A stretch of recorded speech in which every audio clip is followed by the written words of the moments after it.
नरेंद्र मोदी का कोई पर्सनल दुश्मन तो हो नहीं,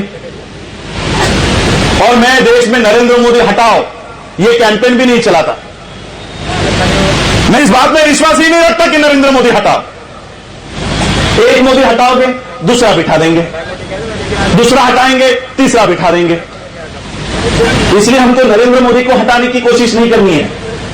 मोदी जिस फैक्ट्री से तैयार होता है उस फैक्ट्री आरएसएस को हटाने की कोशिश करनी चाहिए। इस देश से आरएसएस को हटाना चाहिए। अमेरिका में कल परसों बात हुई है, वहां के लोगों ने कहा है कि आरएसएस टेररिस्ट ऑर्गेनाइजेशन है, आतंकवादी संगठन है। यह बात कौन कर रहा है? यूनाइटेड नेशन में हो रही, और हम लोग उनकी बातों पर देश चला रहे हैं।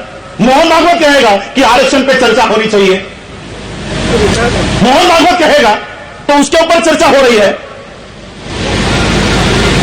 हम लोगों को तो सबसे पहले मांग ये करनी चाहिए कि इस देश में जो भाईचारा बना है, एससी के लोग, ओबीसी के लोग, एसटी के लोग, मुस्लिम हो, क्रिश्चियन हो, आपस में भाईचारा के माध्यम से इस देश में शांति से रह रहे हैं। ये मोहन भागवत स्टेटमेंट कर देता है, हम लोगों में दंगे निर्माण होते हैं। इसलिए इस देश के सुरक्षा के लिए मोहन भागवत को रासुका लगाकर जेल में डालना चाहिए।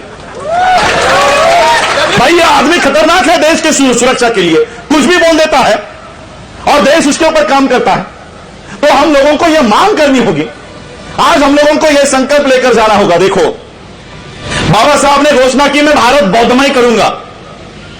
आज बौद्धमय भारत की परिस्थिति क्या है पता? भारत में बौद्धों की ऑन रिकॉर्ड संख्या है 0.6%। बाबा साहब ने जाते जाते हम लोगों को जो बौद्ध धर्म दिया, क्या व्यवस्था देकर गए पता है आप लोगों को? 1950 में बाबा साहब अंबेडकर पहली बार वर्ल्ड फेलोशिप ऑफ बुद्धिस्ट के कॉन्फ्रेंस में गए, 28 देशों के प्रतिनिधि उसमें थे। 1954 में बाबा साहब तीसरी वर्ल्ड फेलोशिप ऑफ बुद्धिस्ट के कॉन्फ्रेंस में गए, 54 कंट्रीज के रिप्रेजेंटेटिव्स, प्रेसिडेंट्स, राष्ट्रपति, सीएम, प्राइम मिनिस्टर उस कॉन्फ्रेंस में थे। 1956 में बाबा साहब चौथी वर्ल्ड फेलोशिप ऑफ बुद्धिस्ट के कॉन्फ्रेंस में गए। आज बाबा साहब अंबेडकर जी ने हमको 125 देशों के साथ जोड़ रखा है। 125 देश,